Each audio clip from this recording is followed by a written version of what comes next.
안녕하세요. 섬의 인문학 네 번째 강의를 맡게 된 이태겸입니다. 저는 SE 디자인 그룹 공공디자인 연구소 소장으로 재직하고 있고요.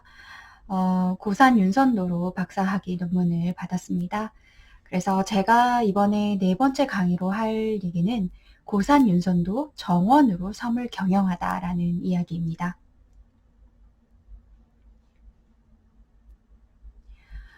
여러분이 보게 될 거는 해남의 아래쪽에 있는 부용동 정원입니다. 아마 많은 분들이 이곳에 대해서 들어본 적이 있으실 텐데요. 참으로 아름다운 곳이고 많은 관광객들이 방문하고 있는 곳이기도 하지요. 위치를 한번 살펴보자면 배를 타고 완도나 뭐 해남 땅끝에서 이렇게 내려가서 이렇게 D라고 지금 표시되어 있는 이 지점에 북일도가 있습니다. 그래서 보시면은 예전에는 서울에서 여기를 가기 위해서는 서울에서 배를 타고 내려와서 뭐 해남이나 뭐 진도 이런 데서 있기도 했고요.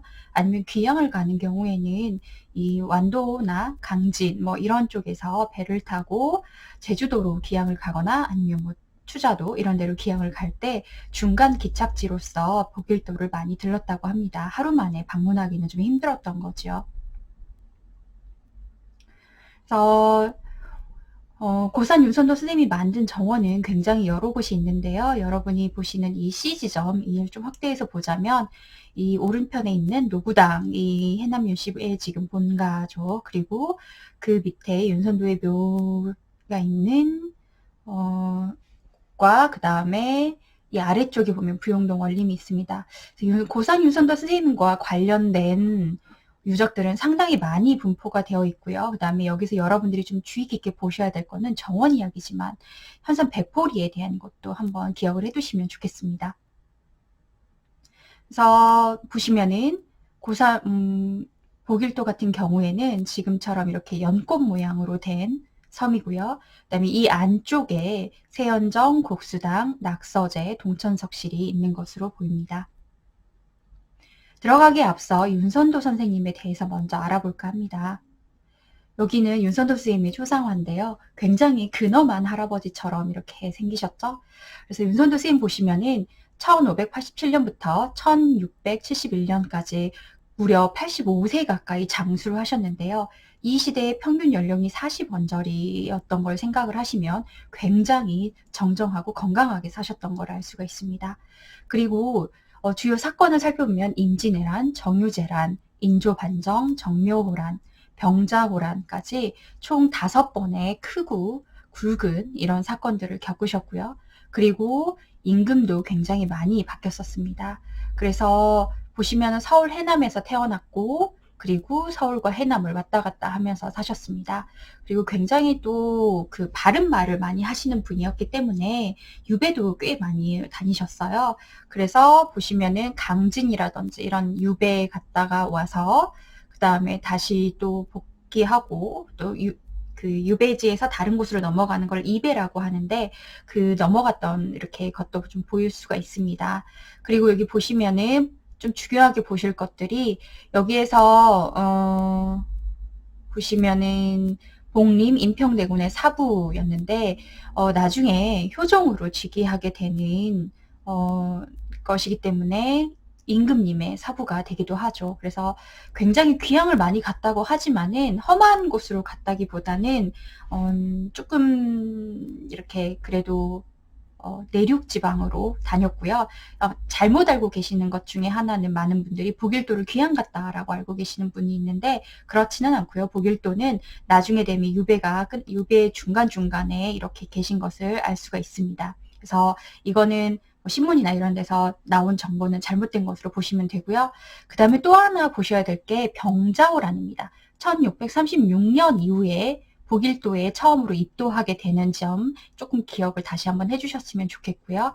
그리고 입안 기록이라고 있습니다. 이거는 나중에 다시 설명을 드릴 테지만 백야지, 노화도, 황운면 무고진, 죽도 뭐 이런 곳에 여기 입안은 땅을 내가 사용하겠다라는 그런 문서를 내는 건데 그런 부분들이 쭉 있는 것을 알 수가 있습니다. 법률 위반처럼 법률 위반한다고 하면은 이렇게 어떤 거를 법률을 만들기 위해서 이 초반 초안이라든지 어떤 만든 것들을 내는 거를 얘기를 하는 것처럼 땅 사용을 하겠다라는 계획서를 내는 것으로 이해를 하시면 되겠습니다. 그리고 원림 조용했던 것은 이제 원림은 정원인데요. 쉬운 말로 하면은 복일도, 그다음에 수정동, 금세동 뭐 이런 식으로 굉장히 많은 이 기록들이 남아 있는데 이것들이 전부 병자호란 이후라는 것도 한번 기억을 해주시기 바랍니다. 그리고 창작 활동 같은 경우에는 우리가 많이 알고 있는 어부사시사, 그리고 산중신곡, 이런 금세동기 이런 많은 글들도 쓰셨습니다. 윤선도 선생님 같은 경우에는 소학에 심취하고 있었고요. 그래서 소학이라고 하면 나중에 실학에 이어지는 좀 실천적인 측면이 있었다라는 거, 그리고 이런 부분들 경세치용의 사고와 학문으로 같이 보면 되겠습니다. 그래서 의학, 음양, 천문지리에 두루능하여 고도의 전문성을 갖고 있었고요. 그리고 예학을 통한 실천이라고 해서 윤선도 선생님 같은 경우에는 복일도에서 복일도 부용동에서 배를 띄워놓고 음악을 하고 노래를 부르고 이랬던 기록들이 굉장히 많이 나오는데 이런 것도 소학의 가르침에 있다는 것에 이렇게 이해를 해주시면 되겠습니다. 이 부분을 뭐 다른 또 잘못된 신문이나 이런 데서는 가서 놀았다, 그래서 뭐 사치를 했다 이런 얘기들이 있지만 여기에 기록을 보면은 소학의 가르침은 물 뿌리고 청소하며 남의 말에 응대함이 예절과 맞으며 집에 들어와서는 효도하고 나아가서는 공손해 행실이 조금도 예의에 어그러짐이 없도록 하는 데 있다. 이런 일들을 행하고도 남는 힘이 있으면 시를 외우고 책을 읽으며 노래와 춤을 통해 음악을 배워 생각이 바른 도리에서 벗어나지 않도록 해야 한다라고 해서 윤선도 쌤이 앞에 보시면 윤선도 선생님이 이 매일 6, 7행을 과제로 삼아 100번 두루 학습하는 것을 과정으로 했다. 혹시 딴 일이 있어도 빠지지 않았으니 소학에 대한 그의 독실함이 평생 이와 같았다라고 이렇게 기록하고 있습니다. 이처럼 소학에 굉장히 심취하고 있었기 때문에 소학의 실천 방안으로서 예학도 두루 이렇게 했던 거를 알 수가 있습니다. 그래서 우리 국어 교과서에서 많이 나오는 어부사시사 이런 부분들, 이 어부사시사는 윤선도 선생님이 전체를 지었다기보다는 중국에서 어부가가 유래를 하고 있는데요. 이러한 것들을 한국말로 그다음에 우리나라 실정에 맞게 또 지은 것으로 보여집니다. 그리고 회명정칙이라 해서 검은고를 만드는 이런 교본도 만들어 두셨던 걸 알 수 있습니다. 이해하기도 굉장히 능한 것으로 알 수가 있습니다. 고산 윤선도 선생님을 더 설명하기에 앞서서 이제 고산 윤선도 쌤이 해남 윤씨가에 속하고 있습니다. 그래서 해남 윤씨가에 대해서도 좀 알아보고 그다음에 조선시대의 사회 경제적인 특성에 대해서도 조금 알아보도록 하겠습니다. 16에서 18세기 조선시대의 토지 인식에 대해서 좀 살펴보려고 하는데요. 16에서 18세기 같은 경우에 여러분들이 하나 알아두셔야 될 거는 산림천택의 사점을 금하고 있었다라는 점입니다. 산림천택이라고 하면은 산, 임야, 천은 내천이죠. 그러니까 하천, 택은 못이나 뻘 같은 간척, 뻘 같은 것을 의미를 하고요. 이러한 것을 사적으로 점유하는 것, 개인으로 소유하거나 사용하는 것들을 금하고 있었다라고 이렇게 얘기를 보시면 되겠습니다. 그래서 이러한 것 이유는 사실 조선시대만 그런 게 아니라 조선시대 이전부터 조선시대까지 쭉 이어져 온 건데 이런 부분들은 여러분들이 이해하기 쉽게 설명을 드리자면 조선시대에는 나무가 이 시대에 굉장히 중요한 자원이었어요. 예를 들자면 집도 나무로 지었어야 됐었고 그 다음에 중요했었던 위패도 나무로 만들어 있을 때고 종이도 나무로 만들었어야 됐었고 그 다음에 따뜻하게 하면 뗄나무, 그 다음에 수레, 배 이런 모든 것들이 나무로 만들어졌습니다. 쉽게 이해하자면 아마 우리 시대의 지금의 어떤 석유와 같은 중요한 자원일 거라고 생각이 됩니다.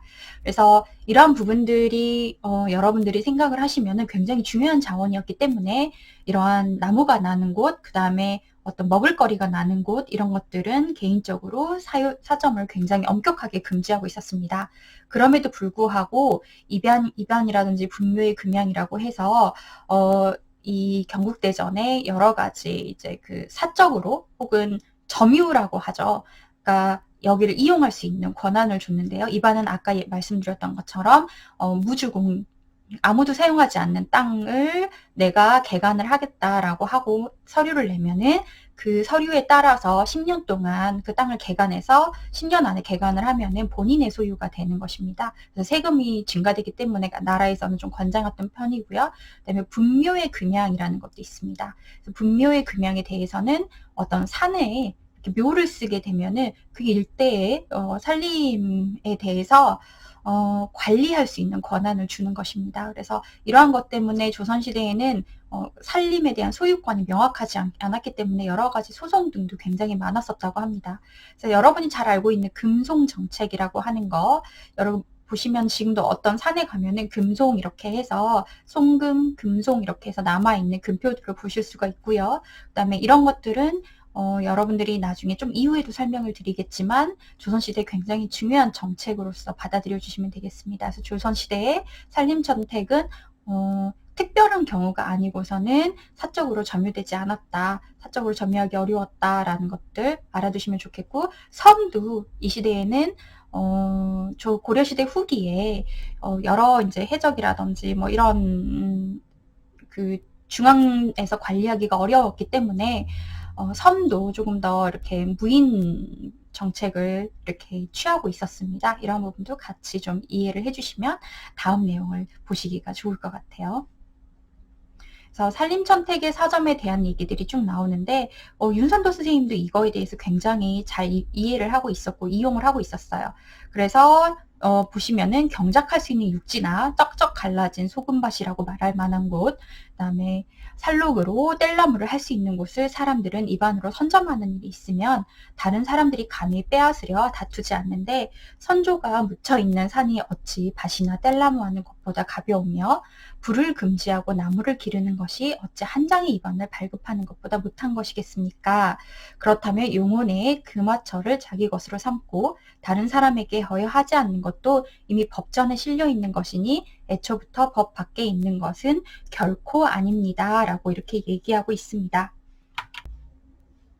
조선시대 토지제도에 대해서 조금 더 정리를 한번 해보자면 고려에서 조선 전기, 조선 중기, 조선 후기까지는 아까 방금 전에 말씀드렸던 산림천택, 여민공지, 그러니까 만백성이 공평하게 사용하고 있는 거죠. 공공지로 사용하고 있는 이러한 제도가 유지를 했었고요.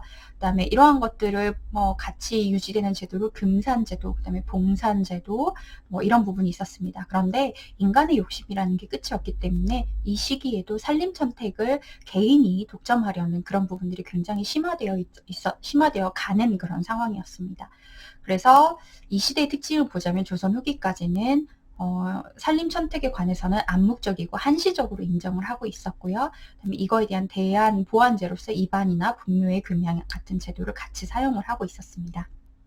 그래서 관리의 경계가 유동적이었다. 그다음에 배타적 점유권이나 관리권을 사용하기가 어려웠다.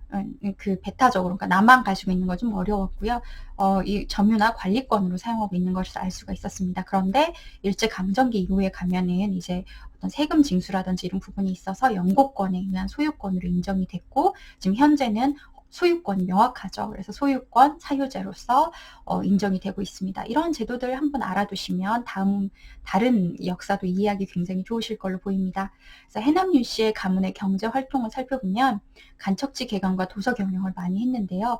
이건 아까 이반이라고 했었죠. 그러니까 섬이나 이런 그다음에 연안이라 이런 부분들이 전부 다 간척지 뭐 이런 간척을 많이 했었었는데, 간척을 하려고 하면은 굉장히 많은 노동력이 들겠죠. 그래서 개인이 하기는 좀 어려웠었고, 이렇게 큰 가문이라든지 그다음에 이걸 간척함으로써 좀 토지, 농지를 많이 얻게 되는 그런 이득이 있는 경우에 하게 되었습니다.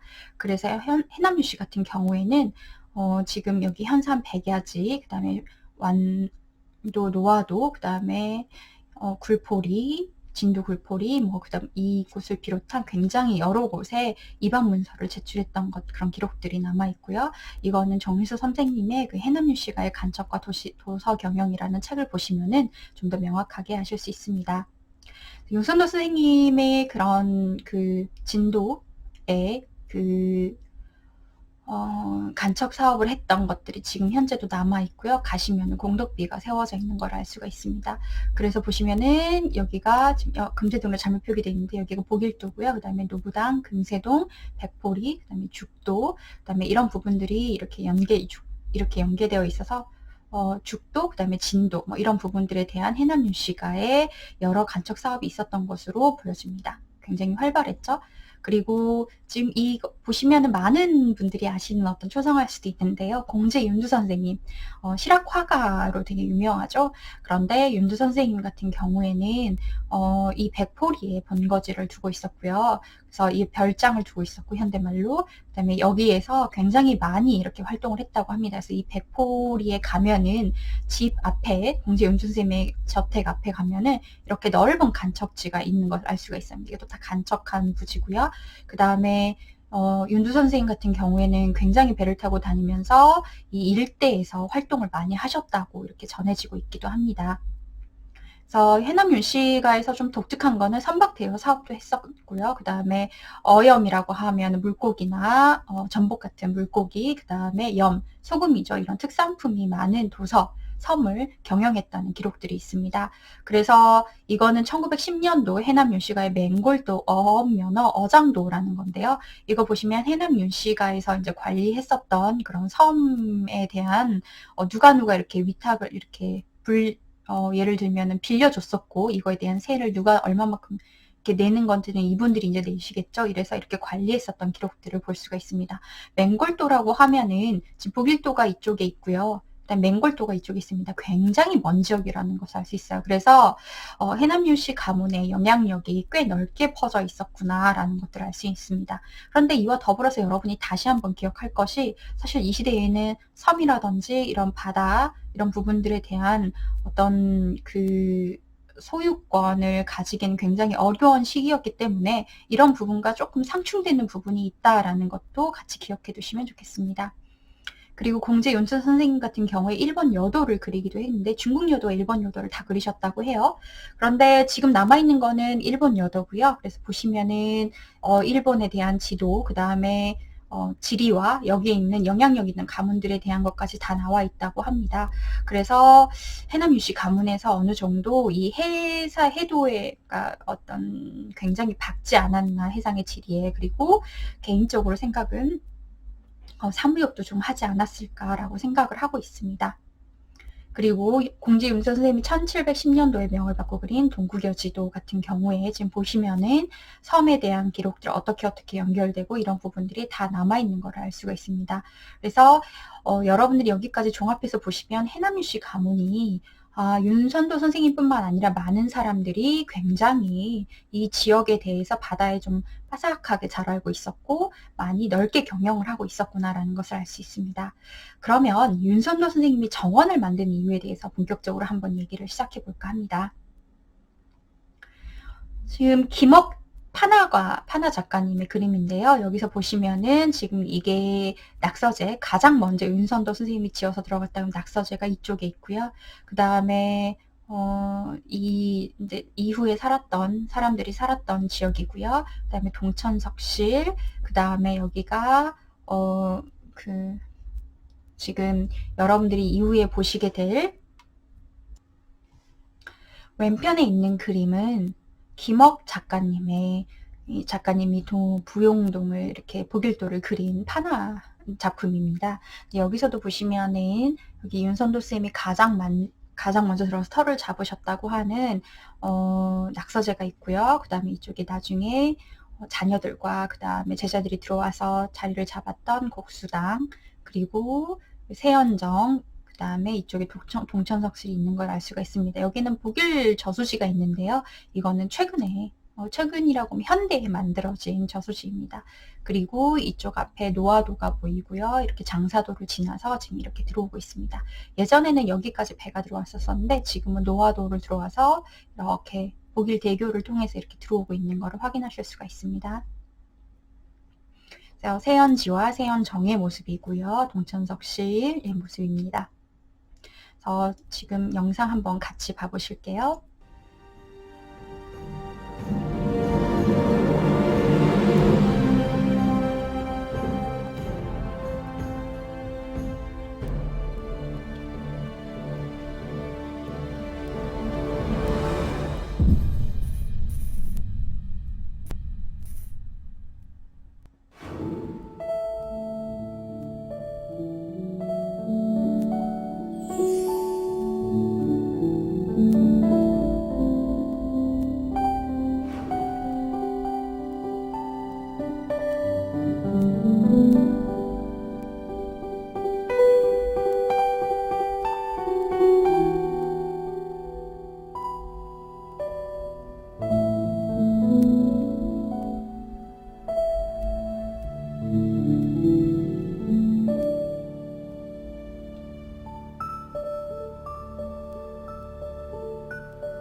보길도의 아름다운 모습 잘 보셨나요? 설명하기에 앞서서 보통 일반적으로 정원, 우리 전통 정원이라고 주로 부르는데 전통적 관점에서 본 정원을 만든 이유를 보면은 여러 사상과 그 다음에 풍수, 오행, 그리고 여기에 어떤 학문적인 지향점, 윤리의식, 여가생활, 놀이문화, 자연관 등이 반영돼서 공간으로 표현되었다라고들 주로 얘기가 됩니다. 그래서 성리학과 도교의 영향으로 정원이 만들어졌다라고 얘기가 되는데요. 과연 보길도는 이러한 측면에서 어떤 차이점이 있을지, 아니면 이러한 측면에서 어떻게 영향을 받았을지 한번 좀 같이 살펴보려고 합니다. 앞서 영상에서도 보셨지만 여기 보시면은 옥소대, 세연정, 이 황원포, 여기 옛날에 포구가 있었다고 하거든요. 노화도에서 이렇게 들어와서 지금 장사도로 들어온 다음에 여기에서 보길대교를 타고 이렇게 들어오면은 이쪽에 보길초등학교, 세연정, 그다음에 옥소대가 있고요. 이 안쪽으로 들어오면은 아까 보셨던 여러 이제 공간들이 있습니다. 그래서 이러한 모습을 지금 보여주고 있고요. 그다음에 전체적인 형태를 보시면 여기에 이 부용동의 형태인데요. 부용동 형태가 약간 연꽃 모양을 담았다고 해서 연화부수형이라고 합니다. 그다음에 앞서 설명드렸었던 저 위쪽에 해남 위쪽에 있었던 금세동과 문서동 같은 경우에는 이런 회룡, 용이 회감고 있다. 그래서 회룡고조용이라고 말을 하고 있는데 이거는 참고 삼아서 한번 봐두시면 되겠습니다. 그래서 이런 것들을 만든 것을 보면서 이게 풍수형 어떤 길지형에서 풍수 지리의 입장에서 이 지역을 살펴보면은 전체적으로 뭐 어떤 허결의 비보, 뭐 이렇게 염승의 비보라고 해서 어떤 좋은 것은 강화하고 나쁜 것은 좀 약화시킬 수 있는 그런 방식으로 이런 공간이 만들어졌다라는 얘기도 있습니다. 그래서 이 부용동은 사람이 살았기 때문에 양택, 그리고 문소동 같은 경우에 윤선도 선생님의 묘소가 있기 때문에 음택풍수라고 해서 이건 현실지향적인 공간은 보길도, 그리고 이런 금세동은 약간 미래지향적인 공간이라고도 해석이 되어 왔습니다. 학술적으로. 또 하나는 어떤 조가적 이상향을 반영을 했다라고 해서 많은 분들이 들어보셨죠? 어떤 청학동이라든지 이런 것처럼 바닷속에 있는 깊은 산에 현실과 동떨어진 유토피아를 만들고자 한 게 아니었나라는 그런 해석도 있고요. 그다음에 어떤 생태적인 부분을 잘 반영을 해서 이런 공간들을 만들었다라는 얘기들도 있었습니다. 그런데 과연 이러한 부분들이 지금까지 알려진 학설인데 어떤 점이 옳고 또 어떤 점이 좀 차이점이 있을지 같이 살펴보도록 하겠습니다. 윤선도는 도대체 왜 섬에다가 보길도를 만들었을까요? 특히나 여러분도 앞서 보셨지만 굉장히 멀리 있는 섬에다가 만든 것을 알 수가 있습니다. 그 시대에 쉽지 않은 일이었을 것 같아요. 그래서 부용동 원림을 만든 거에 대한 여러 이제 뭐 기록들을 좀 살펴보면은 특별한 기록이 있다기보다는 이윤희라고 윤선도 선생님의 후손, 그러니까 윤선도 선생님 한 100년 정도 살았던 시대의 차이가 나는 후손이 쓴 보길도지라는 기록이 있습니다. 그 보길도지에 보면은 보길도의 수련 경관과 풍수 명당인 형국을 보고 들어갔다. 아니면 보길도는 이제 뭐 그 영구제야의 그런 기록에 보면은 도서 지역으로 산지가 발달된 수려한 자연 경관을 지니고 있다. 그리고 국립문화유산연구소에 보면은 제주도로 가서 은거한 결심으로 항해하던 중 태풍을 만나 산수가 수령 보길도에 입도하였다라는 기록들이 있습니다. 과연 이런 기록들이 사실일까요? 다시 한번 그러면은 윤희의 복일도시를 한번 살펴볼게요. 충원공 고산 윤선도 쌤이 10호입니다. 이 병자년에 근황병을 일으켜 물길로 이곳을 떠난 뒤 수일이 안 되어 강화도가 함락되었다. 공은 생각하기를 호남으로 급히 돌아가면 영남으로 통할 수 있을 것이고 조정의 명령도 들을 수 있을 것으로 여겼다. 그러지 못하면 백이처럼 서산에 들어가 고사리를 캐먹고 서산짐이, 그러니까 고사리를 캐먹는 걸 서산짐이라고 하거든요. 기자처럼 은둔하여 검은고를 타며 관령처럼 목탑에 앉아 절조를 지키는 것이 나의 뜻이라 하고 급히 영광으로 돌아왔다. 그러나 그 삼전도에서 항복하는 그런 치욕이 있었고 이랬기 때문에 공은 충분히 복받지요. 그러니까 충신과 울분이죠. 복받지요. 다시 육지에 오르지 않고 배를 띄어 남쪽으로 향해 내려가서 탐라 현재 제주도인데로 들어가려 하였다. 가는 길에 보니 배를 복일도에 대고 수려한 봉을 바라보고는 그대로 배에서 내려 격자봉에 올랐다. 그 영숙한 상기와 기절한 수석을 보고 탄식하기를 하늘이 나를 기다린 것이니 이곳에 머무르는 것이 족하다 하고 그대로 살 곳으로 잡았다라고 얘기를 하고 있습니다. 여기서 알 수 있는 건 딱 두 가지예요. 병자호란 이후 임금님이 항복하고 나서 울분에 처해서 남쪽으로 내려가서 탐라로 들어가려 하였다라고 후손이 얘기하는 거죠. 그리고 가는 길에 배를 띄우고 복일도에 대고 뭐 이 정도까지만 알 수가 있습니다. 그런데 많은 분들이 얘기하기를 복일도를 우연히 발견했다라는 얘기를 하고요. 앞에 윤희의 기록을 보고 아니면 이제 제주도로 가기 위해서 가다가 복일도를 우연히 봤다라고 해서 우연을 굉장히 강조합니다. 실제로 그러면은 복일도를 우연히 발견했을까요? 앞서서 해남윤시선 가문의 그런 기록들을 보면은 해상 지리에 굉장히 밝았던 걸 알 수가 있어요.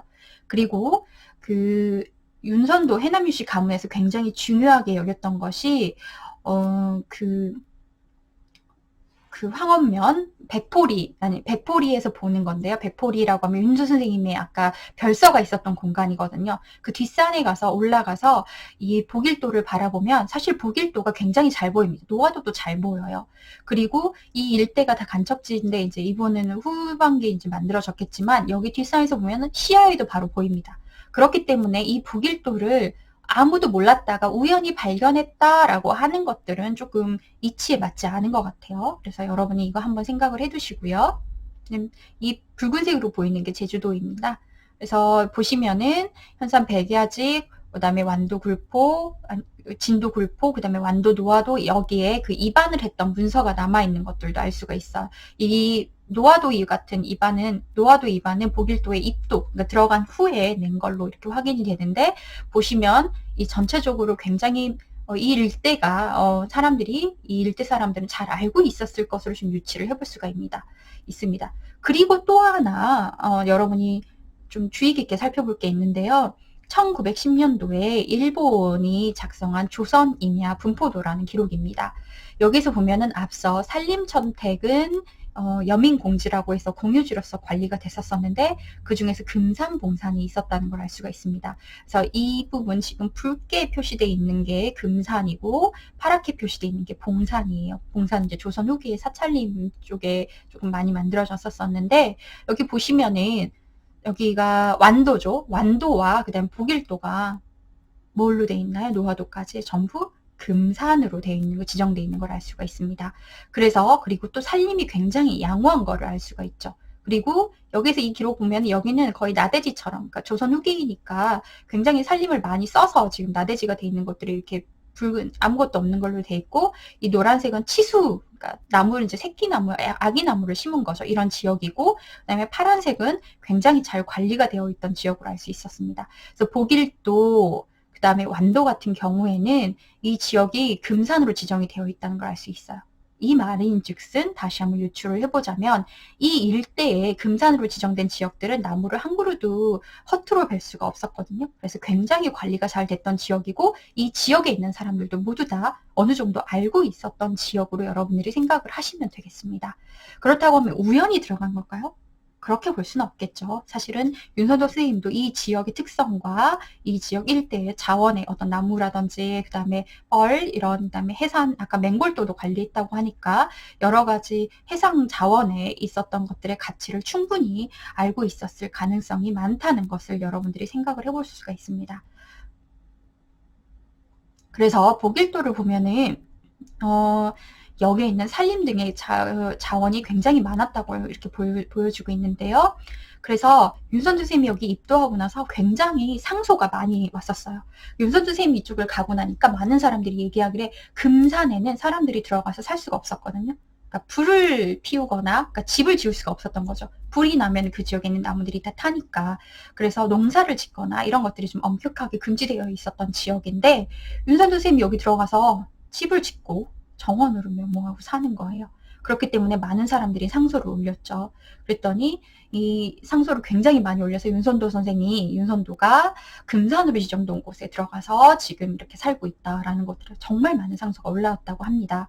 그래서 이때 임금이 효종으로 윤선도 선생님이 가르쳤던 예전에 이제 임금의 왕세자의 스승이었기 때문에 그때 가르쳤던 효종이 이제 즉위를 해서 이렇게 즉위를 한 상태였었는데 그때 효종이 이렇게 여러 가지 이제 편지를 보냅니다. 스승님 뭐 이렇게 보냈겠죠. 그런데 그때 이제 보내면서 여기서 나오라 이런 상소가 많다. 왜냐면 여기는 금산이다. 사람이 살 수 없다. 이런 얘기를 했더니 윤선 선생님이 편지를 씁니다. 그 편지는 이렇게 시작합니다. 신은 복일도를 너무나도 사랑합니다. 이러면서 시작을 하면서 여기가 금산으로 지정되어 있는데 여기처럼 사람이 있는 곳은 소나무가 푸르게 우거지지 않는 곳이 없습니다. 그렇기 때문에 예로부터 그러니까 이 금산을 관리하는 지역에 있는 이 관리하는 관원은 사람이 거주하는 걸 싫어하지 않았습니다. 그래서 어떤 사람이 신에게 그대가 여기 온 뒤로 가사에 모두 잡목을 쓰면서 자기 몸만 단속한 것이 아니라 거느리는 자들도 엄히 금하였다라고 하면서 이 지역이 잘 관리되고 있는 부분들에 대해서 얘기를 하게 됩니다. 여러분들 여기서 생각해 볼 만한 게 있어요. 그러니까 여기는 윤선도 선생님이 들어갈 수 없는 지역이었고 그 다음에 산림이 굉장히 잘 되어 있는 지역이었지만 윤선도 선생님이 모든 나무를 안 쓴 건 아니고요. 잡목은 사용을 했다고 합니다. 그러니까 이 시에는 잡목도 굉장히 귀한 자원이었겠죠. 그리고 여기에 있으면서 상소 다른 사람들이 어떤 탄원도 굉장히 많이 받은 거예요. 그래서 받았는데도 불구하고 이 지역을 자기가 있음으로써 오히려 관리가 잘 되고 있다. 나는 여기를 관리하기 위한 명분으로 들어왔다라고 하면서 계속 있었다는 겁니다. 그렇기 때문에 윤선 선생님이 여기를 사적으로 점유를 좀 일시적으로 했다고 보여지는 거죠. 그래서 이런 측면들이 있었다라고 하는 건데 이런 부분에서는 산림 등과 같은 경제적 자원의 관리와 획득이 굉장히 좀 좋았다라고 하고요. 그 다음에 이 섬에서는 미역이 났다는 기록도 있어요. 그러니까 미역은 우리는 지금 쉽게 먹지만 이 시대의 미역은 굉장히 좀 귀한 자원이었거든요. 수산 자원이었기 때문에 미역이 났다는 것도 있었고 그 다음에 이 뒤쪽으로 가게 되면은 여기에 이 뒤쪽에는 동백나무가 굉장히 많았다고 합니다. 여기 상록 화렵수림으로 되어 있는 게 동백나무인데요. 조선시대 동백나무는 동백기름으로 해서 굉장히 귀한 특산품 중에 하나였죠. 여기가 동백나무 자생지예요. 그래서 이런 부분들이 있기 때문에 이러한 산림 자원들을 굉장히 좀 활용하지 않았을까라는 생각이 이렇게 들고 있습니다. 그래서 보시면은 이제 겨울에 직접 찍은 사진인데 여전히 지금도 굉장히 푸르른 거를 알 수가 있고요. 그 다음에 이거는 이제 여기가 낙서제, 그 다음에 곡수당 이렇게 있는데 이쪽 부분에 어떤 그 풍수지리적으로 비보숲을 하나 조성을 했는데 여기 동백나무림을 조성을 했어요. 근데 여러 나무로 만들 수 있었을 텐데 왜 동백나무림이었을까 고민을 해보면 동백나무가 이 시대의 특산물로서 좀 이렇게 가치가 있었기 때문에 어떤 풍수적으로 비보의 개념이 있었다 하더라도 실용적인 측면까지 같이 고민을 했음을 알 수가 있습니다. 그리고 여러분이 이제 이 동천석실에 가면은 동천석실에서 지금 제가 올라가서 이걸 찍은 사진인데 이 전체가 지금 다 보이는 걸 볼 수가 있죠. 그리고 이 동백나무 숲 지금도 이렇게 잘 유지되고 있는 것으로 봐서 자원들이 굉장히 많았다는 것을 알 수가 있습니다. 그리고 여기 지금 낙서제인데요. 이 낙서제를 처음에 만들 때 보시면은 낙서제 위치가 여기에요. 처음에 들어가서 낙서제의 털을 잡았다라고 되어 있는데 이 낙서제에서 보시면은 낙서제에서도 전체가 다 보이는 것을 알 수 있고 그 다음에 여기가 금산으로 지정돼 있던 지역이었기 때문에 사실 이건 복원한 모습이거든요. 이러한 복원이 기와집으로 복원하고 이러한 것들은 조금 어려웠지 않았을까. 그래서 복원이 좀 잘못돼 있는 이 시대의 특성을 살펴보면 잘못돼 있었을 가능성이 매우 높다라는 것도 확인할 수 있습니다. 이 시대에 보면은 움막을 짓고 있었다 이런 얘기들도 굉장히 많이 있거든요. 그래서 이런 부분들은 여러분들이 나중에 혹시 여기에 가시더라도 이런 측면을 알고 보시면 좋을 것 같습니다. 그리고 낙서제에서 보시면은 이 동천석실, 세연정, 이런 곡수당 이런 부분들이 다 보인다는 것을 여러분들이 좀 아실 수가 있어요. 그리고 낙서제의 털을 접자마자 바로 동천석씨를 가서 그러니까 이름을 지었다라고 이렇게 얘기를 하고 있습니다.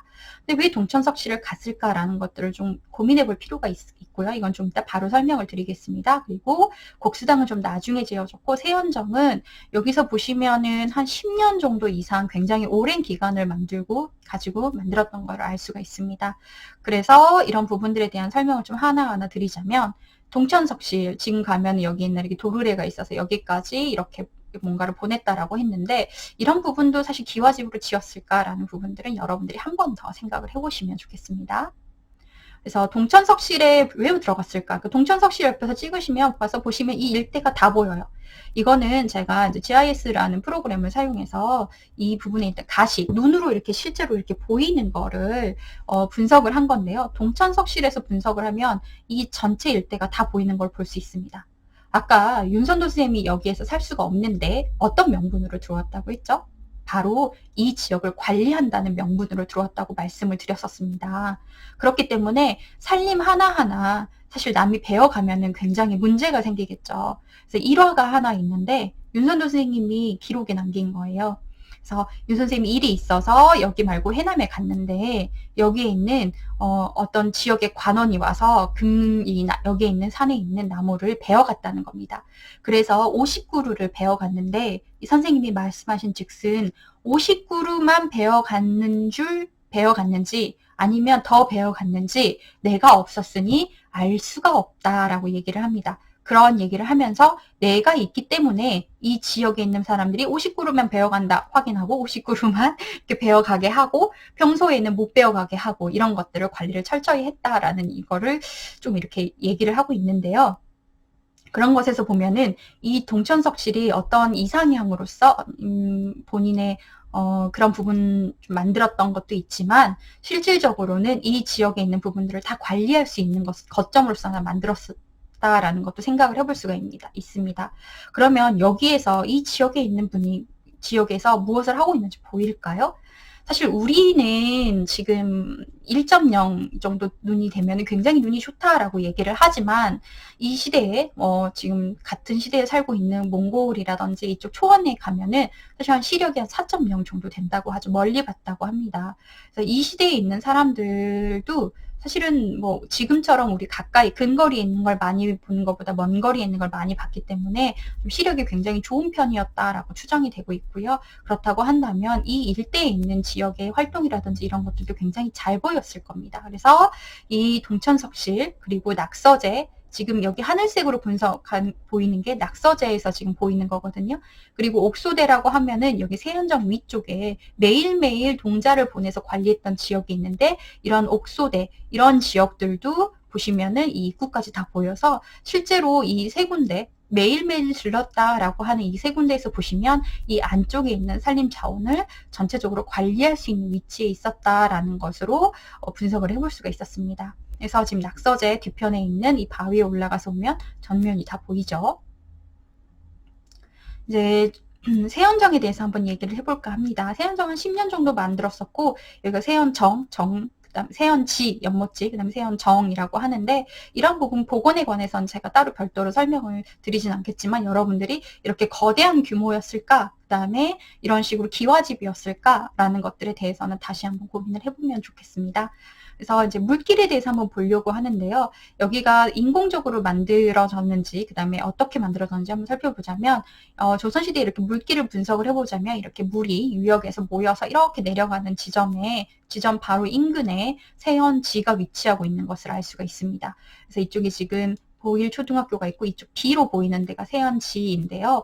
이 세연지라고 하는데 이 사실 물은 지금 여기서 보시면은 바로 여기 있는 하천이 이쪽에 흐르고 있고 그다음에 이쪽으로 이렇게 연결돼 있는 건 없어요. 물이 어디서 오느냐 바로 하면은 이쪽 부분에 이제 모래로 된 이 지반이 있는데 이쪽에서 모래를 통해서 물이 이렇게 지하수로 이렇게 와서 이렇게 가는 거를 알 수가 있습니다. 그러면 여기에다가 왜 그 연못을 만들었는지 한번 추정을 해볼까요? 그래서 지금 여기 보면은 판석보가 있다고 하는데 여기에 대해서도 좀 여러 얘기가 있어요. 그래서 판석보가 여기에서 뭐 밥을 하게 되면 연기가 나가지 않게 하기 위해서 이렇게 만들었다 뭐 이런 얘기들도 있기도 하는데 이건 좀 잘못된 얘기로 제가 판단이 되고요.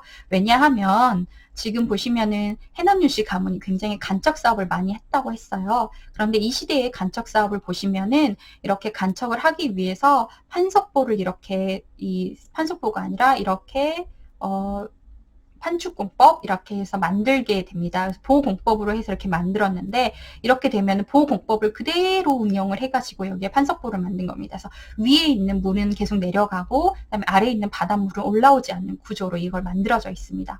그래서 그 구조를 이렇게 살펴보실 수 있고요. 이렇게 되는 거죠.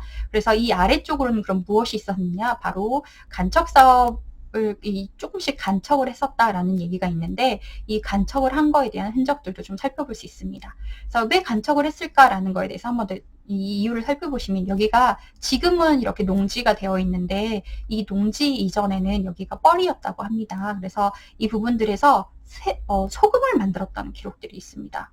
그래서 이 시대에 소금을 어떻게 만들었냐라고 하면은 여기에서 이렇게 뻘이 있으면은 간척 사업을 점점 이렇게 해오게 되면 여기에 뻘이 생기겠죠. 그러면 이거를 소가 이렇게 가서 이렇게 그 홈을 만듭니다. 그러면 물이 밀물, 쌀물 이렇게 들어왔다 나가면서 이렇게 압축이 되겠죠. 물이 햇빛에 쬐이면서 조금 진한 소금물이 됩니다. 그럼 그걸 떠서 이렇게 끓이면 그 끓일 때 끓여서 이거를 소금이 만들어지는데 이때 필수적인 게 나무와 그다음 끓여서 만들기 때문에 나무가 중요했었고 그리고 담수 소금이 계속적으로 뻘에 있었기 때문에 질이 좋지 않기 때문에 담수를 계속해서 질 좋은 소금으로 만드는 정제 작업을 계속 하게 됩니다.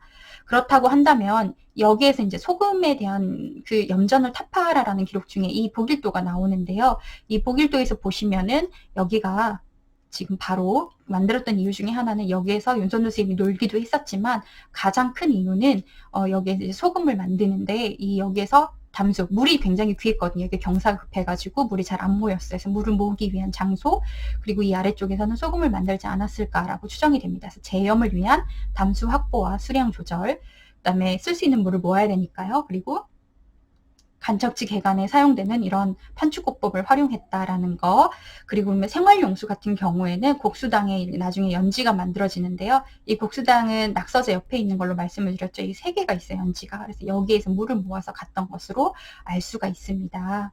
그래서 이런 부분들, 그러니까 하나의 어떤 공간을 만들더라도 유교나 도교 이런 사상도 분명히 반영이 됐겠지만 그것보다는 보다 실질적인 이유에 의해서 만들어졌다라는 것을 알 수가 있습니다.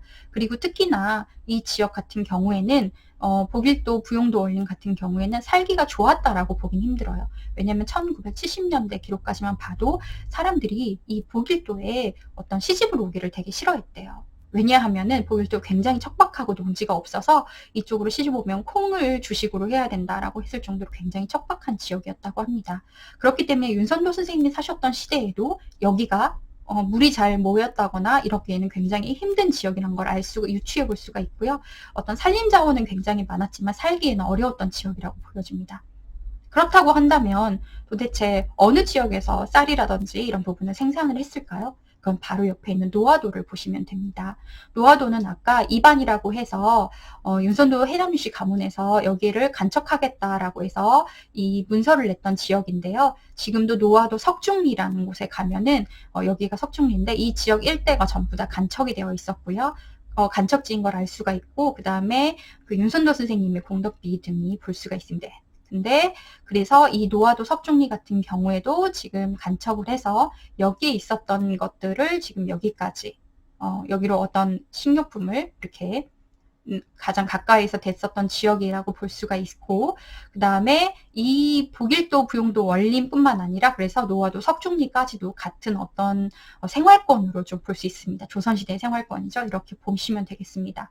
그래서 어떤 북일도는 이상향을 구현한 벌써 공간이면서 그 다음에 어떤 산림자원이라든지 그 다음에 해상자원을 획득하기 위한 장소였었음을 좀 유추해 볼 수 있고요. 그 다음에 노화도 석중리 같은 경우에는 이러한 생활을 지원하는 공간이었다라고 이렇게 보게 됩니다.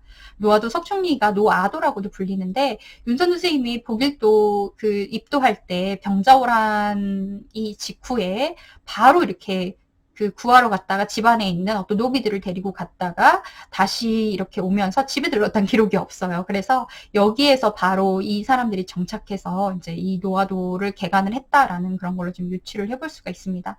그래서 옛날에 노화도는 이렇게 갈매기 모양이었는데 이쪽은 지금 전부 개간이 된 거고요. 그다음 북일도도 보시면은 예성 지도와 비교해 보시면은 많은 부분 개간이 됐던 거를 알 수가 있습니다. 네, 이런 모습들 볼 수가 있고요. 그리고 이제 마지막으로 보자면 윤선도 선생님이 그러면은 왜 그 여기에다가 정원을 만들었을까를 하나 더 좀 생각을 해보자면 윤선도 선생님이 산행을 즐겨 했다는 기록이 있어요. 그래서 공은 암석을 더위 잡고 산행하기도 했는데 발걸음이 매우 경쾌하여 나이가 젊은 정각들도 따라가지 못했다. 나이가 젊은 총각들도 따라가지 못했대요. 그런데 여기 올라가시면 지금도 제주도, 해남, 진도 일대가 매우 다 잘 보입니다. 실제로 여기에 올라서 가시되는 지역을 분석을 해보면 이 지역 일대가 다 보이는데 이 지역이 바로 어디느냐, 바로 간척 사업이 진행되고 있었던 지역들, 그리고 해남유씨 가문에서 여러 가지 해상무역, 그다음에 이 지역 일대 섬을 관리했던 기록들이 있는데 그렇다고 하면은 이 지역에서 주변을 살펴볼 수 있는 컨트롤 타워로서의 기능도 좀 가지고 있었다라고 이렇게 보였습니다. 그런데 이 부용동 같은 경우에는 윤선도 선생님이 부용동에 있는 여러 지역들은 윤선도 선생님 사후에는 기록이 없어요. 해남유씨 가문의 재산으로 잡히지 않거든요. 그 이유 여러분도 추정해 볼 수 있죠. 그러니까 어떤 분들이 윤선도 선생님 매우 청렴해서 그렇다라고 얘기를 하는데 그것보다는 이 지역 일대가 금산이었기 때문에 사실 윤선도 선생님은 효종이 그러니까 자기의 제자죠. 임금이 자기의 제자였기 때문에 임금의 스승이었기 때문에 이 지역에 어느 정도 머무를 수 있는 명분도 있었고 그럴 만한 권력도 있었다고 보여져요. 그렇지만 실제로 다른 사람들 같은 후손들 같은 경우에 이 지역을 가지고 있는 건 굉장히 위험한 거겠죠. 그래서 부용동은 지금 현재도 해남윤씨 가문의 재산으로는 되어 있지 않고요. 이 노화도 같은 경우에도 뭐 나중에 궁방전이라고 해서 궁에 상납하는 재산으로서 들어가게 됩니다. 그래서 여러분이 알고 있는 장희빈의 궁방전으로서 또 나중에 기록이 남아있기도 합니다. 그래서 윤선도 쌤이 이 부용동에다가 정원을 만든 이유는 여러 가지 이유가 있겠지만 아까 말했던 어떤 자원의 획득 그리고 주변의 봉우리를 산행하는 행위를 통해서 주변을 조망하고 가문의 여러 가지 이런 전답 관리 이런 부분과 경영을 위한 구상을 했던 장소로서도 보여집니다. 그래서 해남윤 씨가 바다를 경영하다라는 걸로 여러분이 보시면 이 역시 김옥 선생님의 파마인데요. 이 지역 일대 지금은 전복에 굉장히 많이 잡히는 장소죠. 이 지역을 이렇게 돌아다니면서 주변을 경영했던 모습 여러분들이 한번 상상을 해보실 수 있을 것 같아요. 그래서 제가 이제 이번엔 설명을 드리지 않았지만 윤선도 선생님이 이 금세동도 이렇게 정원을 만들었는데 여기에는 내륙 지방을 어떤 관리하기 위한 곳이었다고 한다면 부용동 원림을 통해서 산림자원과 어떤 수산자원, 염전, 농산물 이런 것들을 획득하고 이 지역에 있는 부분들, 가문의 영향력을 행사했었던 지역으로 보입니다. 그래서 어떤 미학적이고 사상적인 가치도 지니고 있고 그다음에 경제적인 측면까지 같이 고려한 것이 바로 조선시대 윤선도 선생님이 만들었던 북일도 정원입니다. 라고 이렇게 생각을 해주시면 되겠습니다. 오늘 강의는 이것으로 마치고요. 그 다음에 참고 자료로서 여러분들이 더 궁금하시다고 하시면은 이러한 몇 가지 논문이 있으니 여러분들이 같이 찾아보시면 도움이 되실 것 같습니다. 이상으로 강의를 마치겠습니다. 감사합니다.